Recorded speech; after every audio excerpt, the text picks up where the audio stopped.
Hello dear students, कैसे हैं आप लोग। एग्ज़ाम बस आ गया, 40-45 दिन रह गए हैं और मैं मानता हूं कि आपने एक अच्छी सी तैयारी अब तक कर ली होगी। एक बार सिलेबस को गो थ्रू तो ज़रूर कर लिया होगा, बट अगर नहीं किया है तो फिर मैं आज लेकर आया हूं आपके लिए लास्ट 45 डे स्ट्रेटेजी कि अगर मैं ये एग्ज़ाम दे रहा होता तो मैं कैसे लास्ट के 40-45 दिन को टैकल करता। ठीक है, सबसे पहले तो मेरा नाम निशांत वाधवा है, मैं पीएचडी कर रहा हूँ from central university of Himachal Pradesh. मेरा जेआरएफ क्लियर हो गया था with all India rank 29 in June या फिर सितंबर 2024 री अटेम्प्ट। तो लेट्स स्टार्ट।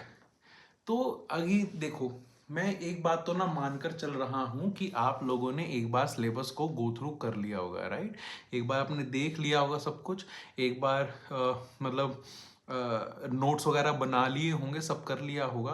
तो लास्ट 45 डेज में आपको करनी है अच्छी खासी रिवीजन। जो छोटे मोटे टॉपिक्स अब तक रह गए होंगे ना, तो उनको कवर करना। ठीक है, सबसे मेन बात तो वो है, अगर आपने एक बार सिलेबस गो थ्रू कर लिया है बट आप अभी ही स्टार्ट कर रहे हैं कि लास्ट के 45 दिन में कुछ हम ऐसा कर डालें कि हमारा जेआरएफ हो जाए। देखिए, मैं बड़े ब्लंटली बोल रहा हूँ कि it's going to be a bit difficult, क्योंकि सिलेबस काफ़ी है, राइट। बट अगर आप सिलेबस कवर कर सकते हैं इतने टाइम में तो बेस्ट ऑफ लक। मुझे तो क्या ही दिक्कत होगी। आपके लास्ट 45 दिन में थोड़ा सा प्रेशर रहेगा बट हो जाएगा, सिलेबस कवर हो सकता है, but you have to study a lot, right.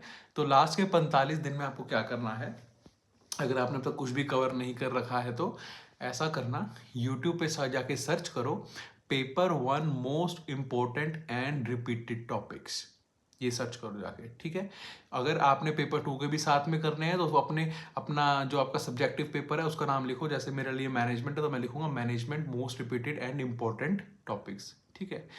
उन टॉपिक्स को उठाओ बिकॉज वो हैवी हिटर टॉपिक्स हैं। आपका जो मतलब 150 जो क्वेश्चन आएंगे ना, उसके अंदर से मेरी मानो तो कम से कम 120 जो क्वेश्चन होंगे टोटल पेपर वन और पेपर टू मिला के, बिल्कुल जो पिछले टॉपिक्स आ रखे हैं ना, उसको ही मतलब ऐसे नहीं तो ऐसे पकड़ के आपसे पूछ रखा होगा, बिल्कुल डिट्टो सेम चल रहा होगा। कोई वो नहीं आने वाला, कुछ एकदम से बड़ा ही एलियनेटेड नहीं पूछेंगे। हाँ, 30 क्वेश्चन पेपर वन और पेपर टू के मिला के वो बहुत टेढ़ा डालेंगे, और वो भी सिर्फ वो आपको सिर्फ डराने के लिए डालेंगे कि आप एक बार डर जाओ, क्योंकि वो भी देखो नहीं चाहेंगे कि किसी की भी 300 आउट ऑफ 300 आ जाए, क्योंकि देखो वो एंटी है, तो क्योंकि वो आपको पता ही है, फिर वो कम्युनिकेशन में कुछ भी डाल देते हैं उठा के, राइट। अभी देखने में को लग रहा है जैसे कि इस बार फिल्म फेयर अवार्ड्स में से क्वेश्चन ना आ जाए है ना, तैयार रहना उसके लिए। तो एनटीए कुछ ना कुछ टेढ़ा डालेगा, तो मान लो कि 30 से 35 क्वेश्चन जो है ना वो आने वाले हैं ऐसे वैसे, तो उनकी टेंशन मत लेना। जो बाकी जो टॉपिक्स है ना, वो बड़े ही रिपीटेड है, रिपीटेड कॉन्सेप्ट्स ही आते हैं, हर बार वही आते हैं। तो क्या सर्च करना है, paper one and paper two के लिए most repeated concepts, most repeated topics, उनके बारे में एक लिस्ट बना लो भाई। एक एक चीज लिख लो कि क्या क्या टॉपिक जो है ना वो आ रखे हैं, बहुत बार आ रखे हैं। उसके बाद वो हैवी हिटर टॉपिक्स को पढ़ो बैठ के, राइट। और वो कैसे पढ़ना है, उसके लिए भी इंपॉर्टेंट वाली क्लासेस आपको यूट्यूब पे दी होंगी। सब आपके पास यूट्यूब पे अवेलेबल है, ना भागना की कोर्सेज वगैरह के पीछे, सब अवेलेबल है, एक एक चीज अवेलेबल है। पेपर वन मैंने मेरा जो पेपर वन जो है ना वो इसी से यूट्यूब से ही उठा के कवर किया था, तो आप भी कर सकते हैं, आपको मतलब कोई दिक्कत वाली बात नहीं है, ठीक है। और पेपर टू के लिए देखो आपको थोड़ा इधर उधर घूमना पड़ सकता है। अगर आपके पास कहीं से एक अच्छे नोट्स आ रखे हैं तो वेल एंड गुड, नहीं तो आपको ना फ्रेगमेंटेड टॉपिक्स तो आपको मिल ही जाएंगे, एक जगह पे तो नहीं मिलेगा, बट फ्रेगमेंटेड टॉपिक्स आपको ऑल ओवर द यूट्यूब मिल जाएंगे। तो नोट्स बनाना, क्योंकि हैवी हिटर टॉपिक्स जो है ना वो, जो जैसे देखो 150 में से जो 30 क्वेश्चन है वो तो एनटीए तो डालेगा बाउंसर। बाकी जो 120 में से मैं मानता हूँ आप 90 क्वेश्चन अटेम्प्ट कर लोगे, कि अगर आपने मोस्ट रिपीटेड टॉपिक्स उठा के पढ़ लिए तो। सीधी बड़ी बड़ी सच बात बता रहा हूँ मैं। लास्ट के 45 दिन बस आपने यही करना है कि लिस्ट बनाओ, उन टॉपिक्स को पढ़ो, उनके नोट्स बनाओ, और फिर उनके पीवाईक्यूज अटेम्प्ट करो। पीवाईक्यूज आप सोचोगे कहाँ मिलेंगे, तो पीवाईक्यूज आपको उन्हीं क्लासेस में मिल जाएंगे जहाँ जहाँ पे वो इंपॉर्टेंट कॉन्सेप्ट्स पढ़ाए जा रहे हैं, है ना। आपको वहीं मिल जाएंगे, आपको कहीं भागने की जरूरत नहीं है।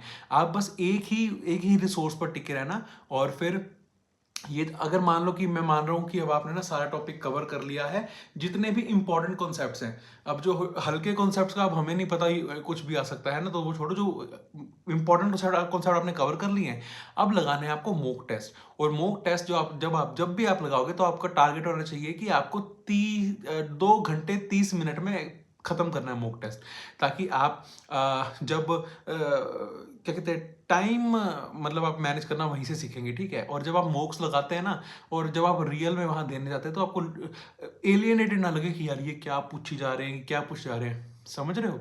तो आपको मॉक्स लगाने बहुत ज़रूरी हैं। एक बार हैवी हिटर टॉपिक कवर करो, रिवाइज करो, फिर मॉक टेस्ट लगाओ। ये आपने 40 से 44 दिन तक करना है, दिन के एटलीस्ट 8 घंटे। कुछ भी करके पेपर वन के लिए 3 घंटे निकालो, पेपर टू के लिए 5 घंटे निकालो। करना है तो करना है, फिर ना यहाँ देखना है ना वहाँ देखना है, करना है तो फिर करना है। ऑलराइट, दिन के 8 घंटे, पेपर वन के लिए 2-3 घंटे, और पेपर टू के लिए 4-5 घंटे, या ज़्यादा सिलेबस है तो 6 घंटे निकाल लेना, ठीक है। ऐसे कवर करना। और लास्ट का जो दिन रहेगा, मतलब 45th डे जो रहेगा आपका, कुछ मत करना, चिल करना, मजे मारना, सांस लेना एकदम बढ़िया से, मेडिटेट करना, खाना पीना बढ़िया अपना, है ना, कुछ भी टेंशन नहीं लेनी, अच्छे से सोना, और अगले दिन फिर एग्जाम देने जाना।